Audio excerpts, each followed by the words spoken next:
저는 지금으로부터 3년 전에 지금의 제 아내를 만나게 되었죠. 제게는 너무 과분할 정도로 예쁘고 어린 여자친구가 생겨서 행복할 따름이었죠. 그래서 그랬는지 연애를 하면서 사소한 문제들에 대해서 너무 쉽게 지나치기도 했던 것 같습니다.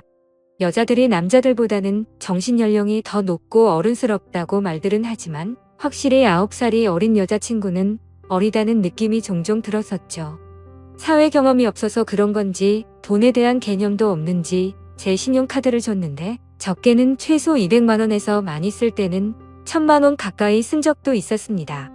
나름대로 여유가 있었기에 심각한 문제까지는 아니라고 착각을 했었죠. 그래서 그렇게 많이 썼을 때는 은근슬쩍 잘못된 걸 지적해줬더니 알겠다고 하더라고요. 하지만 괜찮아졌나 싶더니 자연스럽게 또다시 사용 금액이 올라가더군요. 그렇다고 카드를 도로 뺐을 수도 없었고 여자친구와 헤어질 수도 없었습니다. 제가 너무 사랑했었기에 대부분의 모든 것들이 용서가 되더라고요. 그리고 결혼하고 나서 아이도 낳고 하면 경제적으로 더 조심하는 여자가 되겠지라고 생각했었죠. 또 문제가 됐던 건 밤낮 가릴 거 없이 하루 종일 올려대는 카톡 메시지였죠. 여자친구가 대학교를 다니고 있었을 때인데 어떻게 연락처를 알고 연락이 오는 건지 별의 별 남자들이 다 찝쩍대더라고요. 물론 여자친구가 인기가 많은 건 남자친구로서 으슥할 수 있는 건 맞았지만 이것도 한두 번이지 연애하는 동안 매일같이 겪으니 스트레스가 너무 많이 쌓이더군요. 그렇다고 여자친구가 답장을 하지 않고 무시하는데 뭐라고 할 수도 없는 노릇이었죠.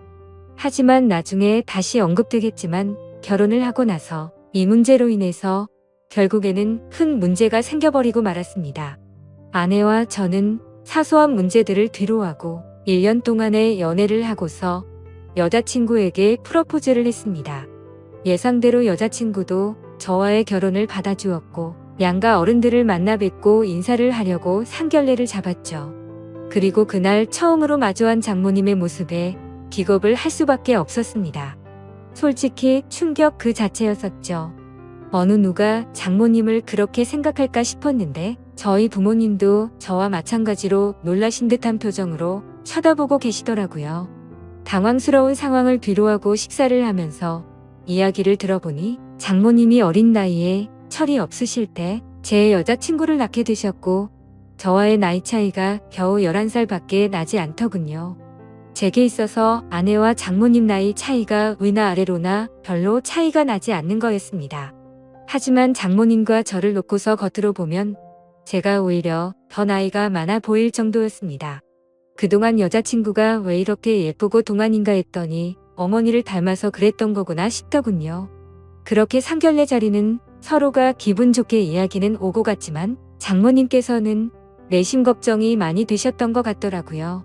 아내와 제가 나이 차이가 많이 나서 아내가 저를 제대로 이해하고 감당은 할 수가 있을까 하는 그런 생각들이 있으셨던 거죠. 심지어 저희 장모님은 이른 나이에 결혼을 실패하신 미혼모셨기 때문에 더 그랬던 것 같습니다. 장모님께서도 제 여자친구처럼 어린 나이에 섣부른 판단으로 결혼을 하게 되었고 제 아내를 낳으셨는데 결국에는 그 결혼 기간이 오래가지 못해서 좋지 않게 끝나버리고 말았던 거죠. 그래서 걱정이 더 크시다는 걸 알 것 같았고 그 마음이 잘 헤아려졌습니다. 저는 장모님께 말했습니다. 제가 나이에 비해 나름대로 산전수전 다 겪어봤고 나이도 많은 제가 여자친구를 잘 이해해주면서 예쁘게 살겠다고 했고 저를 믿고 맡겨달라고 말씀을 드렸죠. 그러자 다행히도 장모님은 그제서야 조금은 걱정을 덜어주셨고 기분 좋게 상견례 자리가 끝이 났습니다. 그날 이후 여자친구와는 1년의 짧은 연애 기간을 나침표를 찍고서 곧바로 결혼식을 올렸습니다. 그야말로 누가 보더라도 초고속으로 결혼을 한 거였죠. 요즘에는 10살 정도 차이 나는 커플들이 흔하다 싶을 정도로 많았는데 그런 커플들을 보면 인꼬 부부들처럼 잘들 사니까 크게 문제될 거라는 생각은 없었습니다. 그러나 그런 이상과 현실은 너무나도 다르다는 걸 알기까지 그리 오래 걸리지가 않았죠. 처음에 1년 동안은 다른 사람들과 다름없이 행복하게 잘 지냈습니다. 하지만 결혼 전부터 문제였던 다른 남자들의 연락이 문제였던 거죠. 함께 지내다 보니 잠이 막 들려고 하다가도 새벽에 울리는 휴대폰 소리에 깨는 경우가 생기다 보니 짜증이 났습니다. 그것도 급한 연락도 아니고 별것도 아닌 걸로 유부녀에게 추근덕대는 남자들의 연락이니 당연히 화가 날 문제가 아닐까요? 솔직히 결혼을 하게 되면 이런 문제가 없을 거라고 생각을 했고 여자친구도 단호하게 잘 거절할 거라고 생각을 했습니다. 그래서 지나가는 말로 몇 번을 말해봤었는데 소용이 없더라고요. 휴대폰 연락처를 바꾸라고 하면 어릴 때부터 쓰던 번호라서 그럴 수가 없다고 했고 개인적으로 하는 소셜 계정이라도 없애면 덜하지 않겠냐고 하니까 그러기가 싫다더군요. 왜 가정주부가 그런 것까지 굳이 하려고 하는 건지 물어보니 어린 나이에 시집와서 이런 거라도 안 하면 우울증이 올 것 같다더라고요. 아내의 그 말이 너무나도 황당했습니다. 결혼 전에는 또래 친구들이랑 놀기 싫고 빨리 결혼해서 화목한 가정을 이루고 싶다더니 말이죠. 심지어 정말 다른 사람들과 비교했을 때 부족할 거 전혀 없게 다 해줬다고 생각했는데 너무 큰 배신감이 들었습니다. 저는 아무리 많이 벌어도 한 달에 300만 원을 쓸까 말까인데 아내는 한 달에 평균 700만 원은 넘게 쓰면서도 우울할 수가 있는 거구나 싶더군요.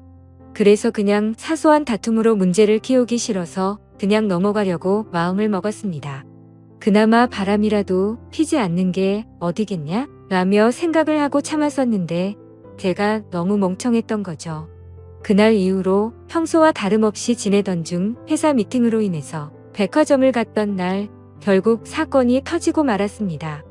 그 백화점은 평상시에 아내가 자주 가던 곳이었기에 혹시라도 아내가 오늘도 그곳에 왔으면 같이 밥이라도 먹으려고 어디냐고 연락을 했더니 집이라고 하더라고요. 그래서 알겠다고 대답을 하고 나서 백화점 직원과 회의를 시작했고 1시간 정도 뒤쯤 회사로 가려고 하는데 익숙한 모습이 보이더군요. 혹시나 하는 마음에 자세히 보니 제 아내가 맞았습니다. 그것도 옆에는 누가 봐도 잘생기고 키가 큰 훈훈한 젊은 남자와 말이죠. 순식간에 피가 거꾸로 솟는 기분에 당장 뛰어가서 난리를 치고 싶었지만 옆에는 미팅을 같이 한 백화점 직원과 제 회사 직원이 있었기에 그럴 수가 없었습니다. 저는 두 사람에게 급한 일이 생겼다고 말하고는 자리를 피해서 조용히 아내를 뒤따랐죠. 일단 제가 오해를 하는 걸 수도 있고 나중에 혹시라도 모른다는 마음에 증거를 확보하려고 사진을 찍었습니다.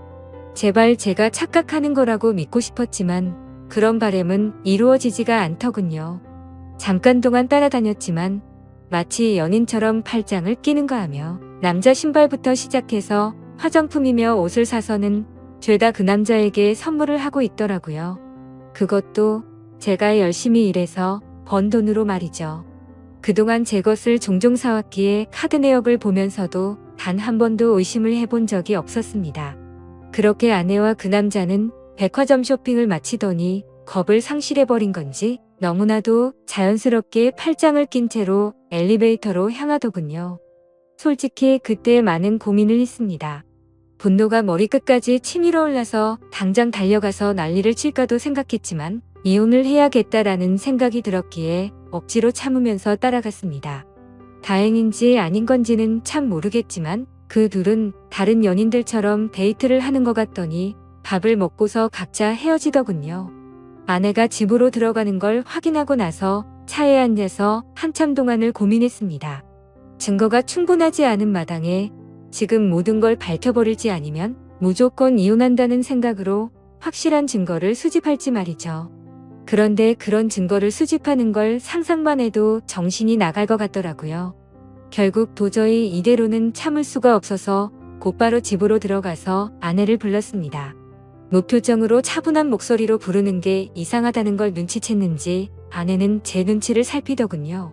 그래서 저는 지금부터 내가 하는 이야기에 거짓말을 조금이라도 한다면 우리 사이는 끝이라고 못을 박았습니다. 그리고 나서 아침에 찍었던 사진들을 보여주면서 이 남자 누구냐고 물어봤죠. 그러자 아내는 정말 미안하답니다.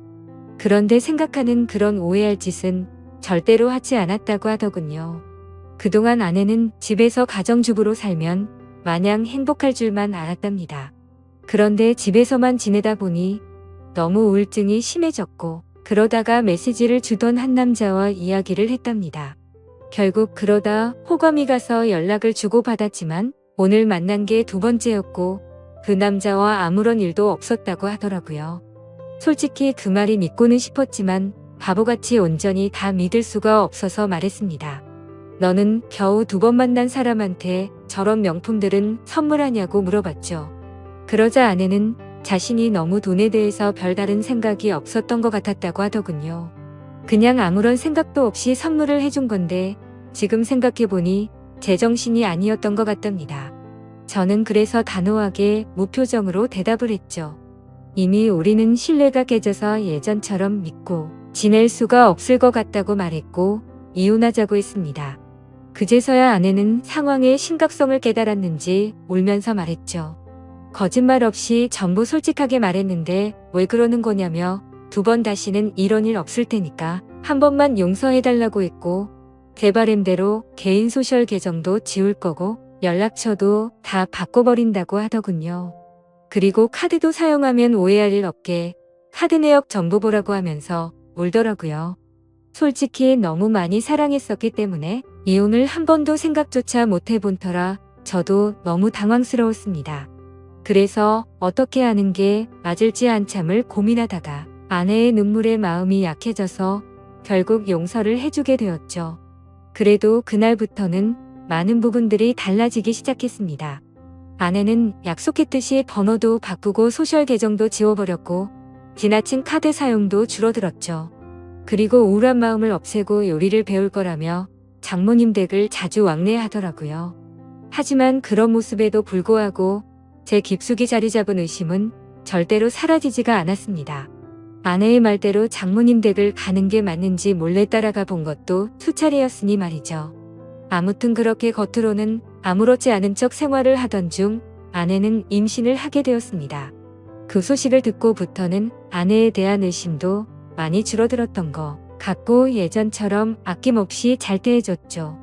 그리고 날이 갈수록 평소에도 장모님을 잘 따르던 아내는 신체적인 변화들이 생겨나자 그 이전보다도 더욱 많이 장모님을 찾았고 아내가 장모님 댁을 가는 횟수보다도 장모님께서 저희 집으로 찾아오시는 경우가 더 잦아지셨습니다.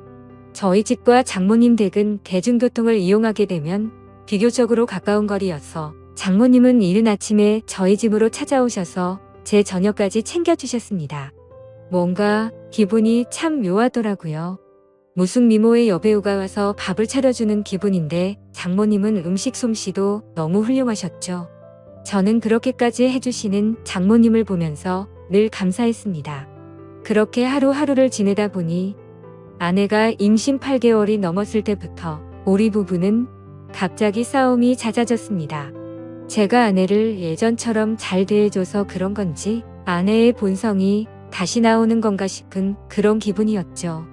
아무튼 저희 회사는 IT 업종이라 일의 특성상 야근이 많은 환경이었기에 늦게 들어가는 날이 많았습니다. 그럴 때면 아내는 제게 온갖 짜증을 내면서 화를 내더라고요. 어떻게 임신한 자신을 두고 매번 이렇게 늦게 들어오냐고 말이죠. 심지어 혹시 자신을 이렇게 만들어 놓고 다른 데 가서 딴 여자랑 놀아나는 거 아니냐고 하더라고요. 아내는 그새 본인이 했던 일을 까맣게 잊어버린 건가 싶더군요. 적반하장도 유분수지 누가 누굴 의심해야 하는 건지 참 황당하고 어이가 없었습니다. 솔직히 그때까지만 해도 정말 하늘의 맹세코 절대로 한눈을 판 적이 없었거든요. 그리고 사장이라는 자리에 있기 때문에 가끔은 사기 진작을 위해서라도 직원들과 회식을 해야 하는데도 불구하고 사회생활을 안 해본 티를 내는 건지 아내는 그런 상황들을 절대로 이해해주지 않더라고요. 그냥 회사 일부터 시작해서 집안일까지 일부러 시비를 거는 거 아닌가 하는 생각까지 들었습니다. 아이를 갖기 전까지만 해도 제가 사장이니까 직원들에게 이렇게 해줘야 한다, 저렇게 해줘야 한다라며 제게 많이 내조를 해줬었던 아내인데 갑자기 이렇게 달라지고 이제는 직원들 챙길 시간이 어디 있냐며 되려 성질부터 내는 겁니다. 그런 모습들로 인해 저도 마음이 많이 지쳤고 제 나름대로 힘들어서 술로 스트레스를 풀어가면서 지내왔습니다. 그리고 그렇게 힘들어하는 모습들을 장모님이 가장 가까이에서 지켜보고 계셨었죠. 그러던 어느 날 제가 퇴근하고 집으로 돌아오자 장모님께서는 피곤하지 않으면 집까지 데려다 줄 수 없겠냐고 하시면서 조심스레 말씀을 건네시는 겁니다. 동시에 제 아내에게 박서방을 데리고 가서 집에 무거운 물건들 위치를 좀 바꾼다며 저녁 먹이고서 집으로 돌려보내겠다고 하시더군요. 아내는 알겠다면서 집에 올 때 아이스크림을 사오라고 해서 저는 아내에게 알겠다고 대답을 하고서 집 밖으로 나섰습니다. 그렇게 장모님 댁으로 가는 도중에 이런저런 다양한 이야기들을 많이 했습니다.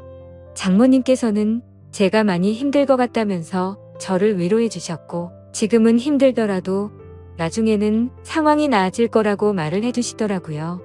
저는 저를 위로해 주시는 장모님에게 고마운 마음이 들었고 평상시에도 장모님께서 미혼모였다는 사실을 알게 된 후부터 아내를 곱고 바르게 잘 키우셨다는 생각에 존경스러웠습니다. 그래서 아무 생각 없이 그런 모습이 존경스럽다고 말씀을 드렸는데 당황스럽게도 장모님께서는 갑자기 왈칵 눈물을 흘리시더라고요. 그러시면서 왜 미혼모가 되었는지에 대한 이야기들을 해주시고 왜 혼자서 딸을 키워왔는지 그런 많은 이야기들을 해주시더라고요. 저는 그런 장모님을 보면서 어린 나이 때부터 마음고생이 심하셨겠구나 생각도 들었고 장모님이 이제는 제게 마음을 많이 열어주셨구나 라는 생각을 하였습니다. 그리고 그런 이야기를 듣고 있자니 저도 덩달아 마음이 아팠고 아직도 여자같이 여린 장모님을 보면서 묘한 감정이 생겨나더라고요. 그렇게 그날은 장모님 댁으로 가서 식탁과 TV 선반대를 옮겨드렸고 비빔국수를 얻어먹고서 집으로 돌아왔습니다. 하지만 그날 이후로 장모님과 저와의 사이에서 문제가 생겨났습니다.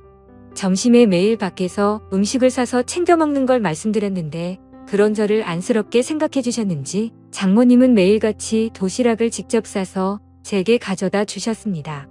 장모님은 따라해보려고 집에 가는 길에 들려서 주는 거라고 말씀하셨지만 제가 운영하는 회사는 저희 집과는 버스로 3정거장 더 멀리 떨어져 있었습니다. 그래서 처음에는 장모님의 수고스러움에 부담스러운 마음도 있었지만 어느 순간부터는 장모님과 점점 더 가까워졌고 그런 일상들이 당연하게 여겨지더군요. 그러다 보니 오늘은 무슨 반찬을 갖다 주실까라는 생각도 하고 저도 모르게 장모님을 기다리고 있더라고요. 그리고 그런 나날들을 보내다 보니 경비실에 계신 분들과 청소하는 분들이 사모님이 이렇게 정성스럽게 도시락을 매일 갖다 주시냐며 사모님이 연예인처럼 미인이시다라고 하시더군요. 아마도 주변 분들이 볼 때는 당연히 부부 사이라고 봤을 것 같습니다. 장모님의 외모는 너무 동안에다가 저와 나이 차이도 많지 않았고 미모도 연예인처럼 훌륭하셨으니깐요. 심지어 어떤 장모님이 이렇게 매일같이 도시락을 싸서 직접 갖다 줄 거라고 상상이나 할까요? 저는 아내와 연애할 때부터 결혼해서까지 이렇게 따뜻한 배려를 받는 건 처음이었고 정말 아내와 장모님의 행동이 비교가 되면서 뭔가 모를 마음이 들더라고요. 아무튼 그렇게 시간은 흘러갔고 저와 아내 사이에서 아이가 태어났습니다. 하지만 믿음이 깨지지 않을 거라고 수천 번을 생각했지만 그때부터 또다시 의심이 커져갔죠. 누가 보더라도 아이의 생김새가 아내도 닮지 않았고 저와도 너무나도 달랐기 때문입니다. 물론 조금 더 커봐야 알 수 있다고는 하지만 의심보다는 확실한 게 좋다고 생각을 했고 저는 조용히 유전자 검사를 의뢰하게 되었죠. 그렇게 아내는 아무것도 모른 채 아이를 낳고 산후조리원에 있었고 그동안 저는 혼자서 집에 있어야 했습니다. 아내의 몸이 약한 편이라 남들보다 더 길게 해서 3주 동안 그곳에서 지내기로 했고 그러면 그 오랫동안 제가 밥도 제대로 못 챙겨 먹겠고 살림도 제대로 안 되겠다며 장모님과 아내가 말하더군요. 그렇게 여차저차 아내가 퇴원하고 집으로 돌아올 때까지 당분간은 장모님께서 저희 집에서 생활을 하시기로 했습니다. 유전자 검사 결과가 나오기까지 비밀로 하기 위해서 평상시와 다름없이 행동했습니다. 첫째 날에는 산후조리원에서 밤 늦게까지 있다가 집으로 돌아와서 별 다른 일이 벌어지지 않았는데 둘째 날에는 결국 일어나서는 안 될 일이 벌어지고야 말았습니다. 그날은 첫째 날보다 일찍 집으로 들어갔는데 장모님이 민소매에 굉장히 짧은 반바지에 편한 차림으로 청소를 하고 계시는 겁니다. 그 모습을 보는 순간 저는 정말 깜짝 놀라버렸습니다. 사실 말이 장모님이지 40대 초중반의 장모님은 밖에서 보면 어느 남자들이나 뒤돌아 볼 만큼 미모가 훌륭했고 관리를 잘하셔서 20대 못지않은 몸매셨죠. 장모님이 아니라 다른 여자였다면 이렇게 놀라지도 않고 아마도 계속 몰래 쳐다보았을 정도입니다. 하지만 장모님의 그런 광경을 보기에는 너무 부담스러웠고, 그렇다고 또 장모님을 보고 옷 좀 단정하게 입어주시면 안 되겠습니까? 라고 하기에는 너무 버릇이 없던 거였죠. 결국 저는 조심스럽게 놀란 마음을 진정시키고 눈을 돌린 채 얼른 제 방으로 들어갔습니다. 그렇게 장모님은 집 여기저기를 한참 청소를 하시더니 저녁 식사를 차릴 테니 얼른 씻고 나와서 식사를 하라고 하시더군요. 그렇게 저는 샤워를 하러 들어갔고 장모님과 단 둘이 집에 있는데 이렇게 샤워를 하고 있자니 뭔가 기분이 묘하고 기분이 싱숭생숭하고 묘한 생각이 들기까지 하더라고요. 저는 샤워를 마치고 장모님과 저녁 식사 자리를 가지면서 밥을 먹고 있었습니다. 장모님은 그동안 딸이 임신하고부터 아내가 그동안 저에게 했던 행동들에 대해서 이해해 주라면서 미안하다고 사과를 하시더라고요. 저는 충분히 이해한다며 걱정 말라고 말씀을 드렸고 장모님과 저는 그렇게 이런저런 얘기를 나누면서 식사를 하고서 맥주를 한잔 하였습니다.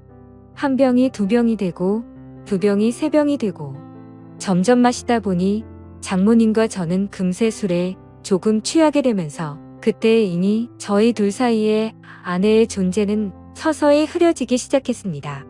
마치 오래 만나온 이성 간의 친구처럼 장모님이 점점 더 예뻐 보였고 기분이 좋아졌습니다. 어쩌면 아내와 매번 느끼고 지내던 세대 차이를 장모님과는 전혀 느껴지지 않았고 그렇게 긴 대화를 주고받았던 것 같습니다. 냉장고에 있던 맥주들도 다동이 나게 되었고 오래간만에 술이라 뭔가 부족하더군요. 그때 눈에 띈 건 진열대에 놓여있던 양주였고 그 양주를 열면서부터 저희 둘의 경계선도 열리게 되었습니다.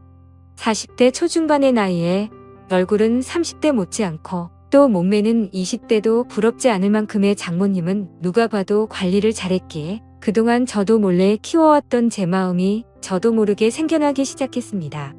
술에 잔뜩 취해버려서 식탁에 엎드려 자고 있는 장모님을 보고 있는데 정말 피부가 뽀얗고 잡티 하나 없이 너무 예뻐 보였습니다. 그래서 저도 모르게 아내가 아니라 장모님을 만났으면 어땠을까요? 라고 했고 잠들어 있는 장모님을 앞에 두고 모든 사실을 터놓고 하소연을 했죠. 결혼 후에 아내에게 있었던 일에 대해서 말을 했고 믿음이 없어졌다는 사실과 장모님의 행동들이 너무 설레어서 이제는 내 감정과 마음을 모르겠다는 말을 했습니다. 그리고 결정적으로 유전자 검사를 했다는 사실까지 말을 해버린 거죠. 그 말을 꺼내고 나서는 아차 싶어서 봤지만 아무런 미동조차 없는 장모님을 보면서 안심을 했고 더 이상 실수를 해서는 안 되겠다 싶어서 방으로 들어가서 잠을 잤습니다. 그리고 다음날 일어나서는 사위로서 해서는 안 되는 말과 유전자 검사를 했다고 말한 기억이 들면서 깜짝 놀랐습니다. 혹시나 하는 마음에 얼른 거실로 나가보니 장모님은 전날에 술을 너무 마셔서 기억이 없다면서 정리가 안 된 술자리를 정리하고 계시더군요. 저는 속으로 한숨을 내쉬며 한편으로는 다행이라고 안심하면서 어색하지 않은 티를 내려고 TV를 봤습니다. 그날은 아내 출산으로 인해 회사를 쉬고 있어서 집에 있었는데 점심때가 다 되어서 장모님은 아내에게 다녀온다며 집 밖으로 나가셨습니다. 그래서 저는 조금은 편안해진 마음으로 조금 더 쉬고 있었습니다. 그날은 어제 있었던 일로 인해 아내에게 죄책감이 몸 둘바를 몰라서 차마 얼굴을 보러 갈 수가 없겠더군요. 그렇게 저는 반성을 하면서 집에서 있었고 시간은 자정이 다 되어갔습니다. 아무래도 장모님께서는 아내와 같이 있으려나 보다 하고서 잠자리에 들려고 방에서 누워있는데 문 여는 소리가 들리더니 장모님이 자정이 조금 넘어서 집으로 들어오시더군요. 어딜 가서 술을 드신 건지 취하셔서 술 냄새가 진동을 하더라고요. 저는 술에 취한 장모님께 인사를 드렸고 장모님은 스스로 방으로 들어가서 누우셨습니다. 그렇게 잠에 드시는 걸 확인하고 저도 제 방으로 들어와 잠을 자려고 돌아서는데 갑자기 장모님이 저에게 어제 자신에게 했던 말에 대해서 할 말이 없냐고 하시더군요. 내가 어제 잠든 지 알았냐며 어떻게 내게 그런 말을 할 수가 있냐고 하더라고요. 저는 정말 깜짝 놀랐고 혹시라도 아내에게까지 이 얘기를 하신 건 아닐까 너무나도 놀랬습니다. 곧장 저는 장모님에게 다가가서 무릎을 꿇고 빌었습니다. 그리고 솔직하게 말했습니다. 그동안 아내에게 받아온 내조와 다르게 장모님이 해주시던 배려가 너무 좋았다고 했죠.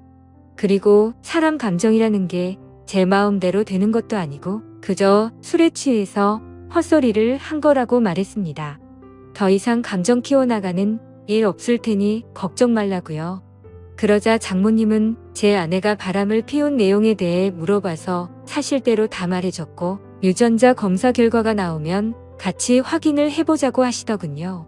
그리고 결과를 알 때까지는 아내에게는 절대로 비밀로 하자고 하시더군요. 그러겠다고 대답을 하자 장모님은 아직 술이 덜 깨신 건지 갑자기 돌변하시더니 이미 상황은 엉망진창이니 다른 건 전부 다 있고 술이나 같이 마시자고 하시더군요.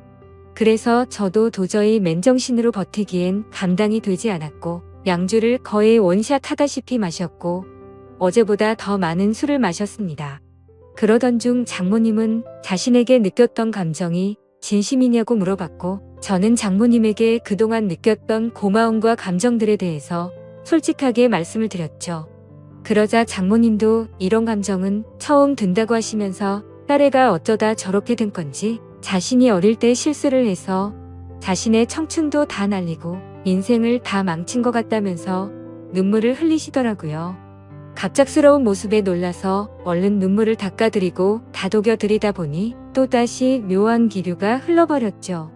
결국 장모님과 저는 절대로 가져서는 안 될 서로의 감정을 알게 되었고 아마도 그날 이후로 아내에 대한 생각과 죄책감은 사라지고 없어진 것 같았습니다. 그렇게 며칠이 지나고 나서 유전자 검사지를 받아본 결과 정말 불행하게도 제 친자식이 아니더군요. 곧장 장모님께 이 사실을 알렸고 제가 드는 생각과 감정에 대해서 솔직하게 다 말해줬습니다. 결국 아내와는 협의 이혼을 하게 되었고 지금 당장은 장모였었던 그녀와 저는 서로의 감정을 잘 알고는 있지만 쉽게 연인이 될 수는 없는 상황이네요. 결국 앞으로는 이 상황들이 어떻게 전개될지는 저도 잘 모르겠습니다. 어떻게 해야 할까요? 감사합니다.